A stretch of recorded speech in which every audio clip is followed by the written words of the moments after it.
नमस्कार मंडळी, आईच्या पाहुणचारामध्ये मी आपलं स्वागत करते। आज आपण उपवासासाठी राजगिऱ्याची भाकरी कशी करायची ते पाहणार आहोत। मंडळी, उपवासाला तेच पदार्थ खाऊन कंटाळा येतो, अशा वेळी पौष्टिक आणि पोटभरीचा पदार्थ हवा।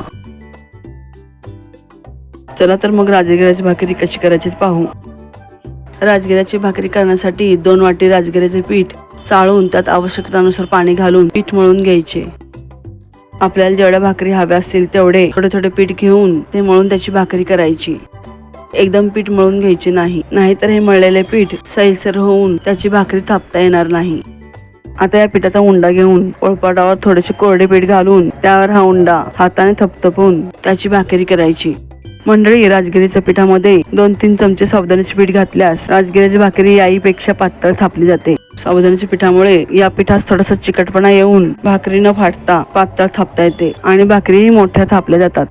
मी यामध्ये साबुदाण्याचे पीठ न घातल्यामुळे छोट्या भाकरी केल्या आहेत। आता ही तयार केलेली भाकरी तापलेल्या तव्यावर थापलेल्या भाकरीची खालची बाजू वर करून तव्यावर टाकायची।